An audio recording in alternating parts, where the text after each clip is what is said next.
Hello TFG Radio fans, haters, assorted trolls, charlatans, and ladies of ill repute. Welcome to another TFG Battle Report brought to you by yours truly, SaltyJohn. In this battle report, we once again have my Salamanders drop pod based battle company running up against a Necron Decurion piloted by a great local player, Kyle. Kyle recently joined the league that I'm running for our group, and previously he hasn't had much experience playing the ITC format, so this is a learning experience for him and good practice for me. Practice, in that I am one of the 4 head judges at LVO this year, and I need to get my chops up in order to stand in judgment of all of you fine people. I'd insert evil laughter here, but you all know that wouldn't go as planned, or come across correctly, or any of the above. On to the lists.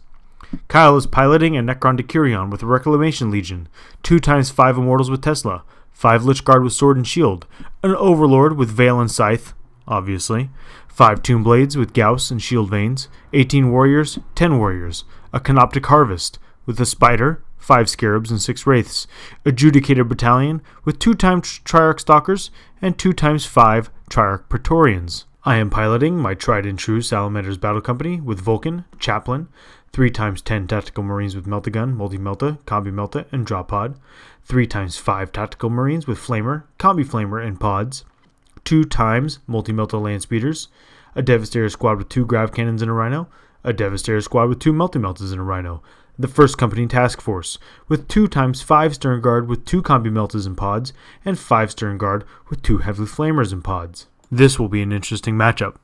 I personally dislike playing against Necrons, almost as much as Eldar. Between Travis from TFG Radio routinely handing me my ass with his Necrons all 2015, and then losing in round 5 of the 2015 Bay Area Open to Alex Gonzalez and his Necrons, I have a deep-seated hatred of the jerks. I even have an ongoing grudge with Alex Gonzalez, which exists mostly in my head, and not in reality. So please nobody tell him. Kyle and I rolled up ITC Mission 6, which is Crusade plus modified Maelstroms, and Dawn of War deployment. Going into the game, Kyle and I both talked a little bit of shop, and he recognized that in ITC formats, his list will have a more difficult time due to the lack of objective secured units. In his normal group at RFLGS, which plays on a different night than our group, he normally plays straight book missions, where lack of objective secured is less of an issue. I'm well aware I will need to rack up the Maelstrom points early, as his army can potentially whittle mine down effectively. He has a lot of AP2 shooting, and a lot of Tesla. Space Marine's worst nightmare is generally a high volume of fire. Alright, so this is the setup before turn 1, and we got deployment done. Kyle's deployed all of his Necrons down the line, and I got my couple of things deployed. And Kyle is going to attempt to seize. So he's going to roll 2 dice because he gets the reroll. And no. So it'll be my turn 1. Alright, here we are then to John's turn 1. We had a bunch of drop pods come in. I marked the race for death of the Stern Guard squads. And I was able to, with the entire army basically firing at it, take out all the Wraiths because they didn't have their adaptive protocols up since I had the first turn. And it came down to 1 bolter shot from that Rhino back there firing out of the hatch, taking down the last guy with 1 failed save. So that was hard fought. That's good for me because for my Maelstroms I rolled up 2 and 5, so I needed to kill a unit and have a unit in his zone. So I'll probably be able to get both of those. I definitely destroyed a unit. I'm sorry, I have to hold objective 2, not destroy a unit. I read that wrong, and have a unit in his zone. So I'm currently sitting with a bunch of objectives secured on top of that objective 2. So I'll probably get that one. We'll see how that goes. But killing off the Wraiths really helped right away. On to Kyle's turn 1. I've played against Necrons enough to know that if there are Wraiths in the enemy army, you need to get that unit out of the way as fast as possible. The 1st Company Task Force, luckily, lends itself very much to doing just that. Giving me rerolls to hit really helps out. Now clearly, you definitely need more in order to take out the Wraiths because they are that resilient that my entire army shoots at 6 of them, and they just barely go down. There's the end of Kyle's turn 1, and he did quite a bit of damage to my army. Took out both Stern Guard squads, 2 2 drop pods, wrecked the Rhino with the Grav Devastators over there, failed to charge with 2 units there. He was able to charge a monster creature here. He charged in Scarabs on a tactical squad, charged in Tomb Blades inside this building over here, and was able to kill off several units, so that's good for him. This is going to be the beginning of John's turn 2, and so as we end that turn, you'll see he chose 1 and 3, which is hold either one and destroy a unit. He'll have done both of those at the end of his turn. We already had scored mine, so I have 2 Maelstroms. He'll also have 2 Maelstroms. You'll see I noted there that I did get first blood. Going into turn 2, I'm acutely aware of the Necron problem when it comes to Battle Company, which is they are going to be able to take out all those objective secured transports you bring pretty easily, which is exactly what Kyle is gunning to do.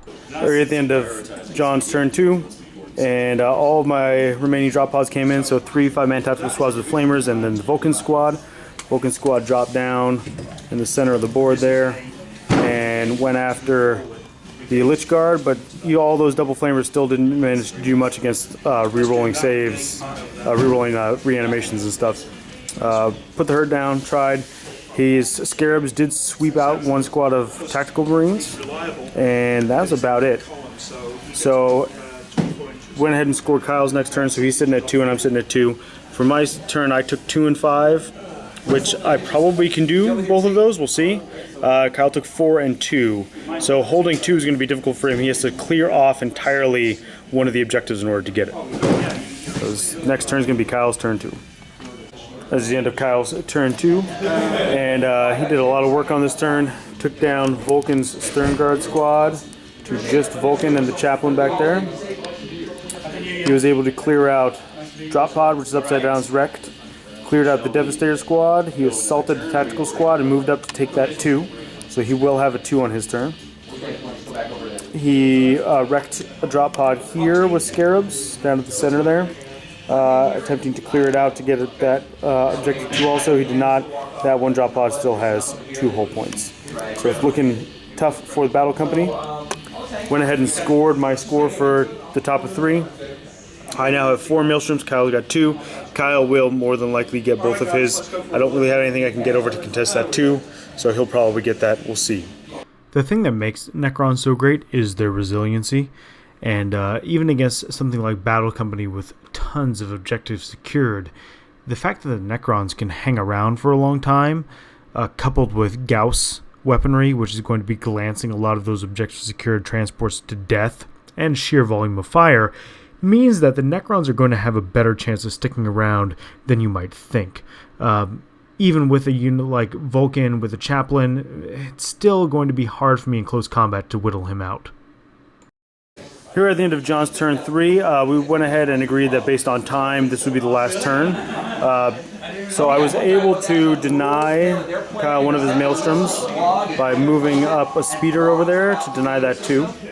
And then not much else happened. We had some slapfests in the center, some shooting that didn't do much at all. So that's kind of the way it went for me. Currently, the Maelstroms, we went ahead and scored for Kyle, so he's got 3 and I've got 4, and that'll be how the Maelstroms end for the game. I have first blood, and I chose 5 and 6 for my Maelstroms, but that's not going to matter. So we need to figure out if Kyle can clear off 2 objectives and win the primary. Basically, the only thing I have going for me at this point is the Maelstrom missions, and the fact that the game has been taking quite a long time. Battle Company and this type of Decurion are 2 very large lists that can take a long time to play, particularly if you're not necessarily speeding through it.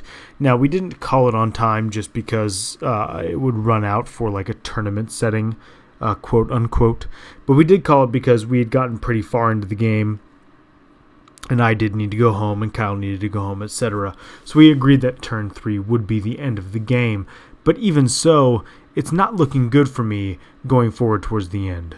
If you're playing against Necrons, you have to be able to put out quite a bit of damage in the first couple of turns, and just taking out 6 Wraiths is not going to do it for me.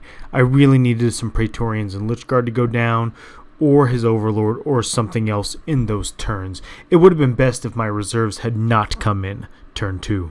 All right, here we are at the end of turn 3. Kyle's turn 3 is the end of the game, and it went all the way down to the wire. It ends up with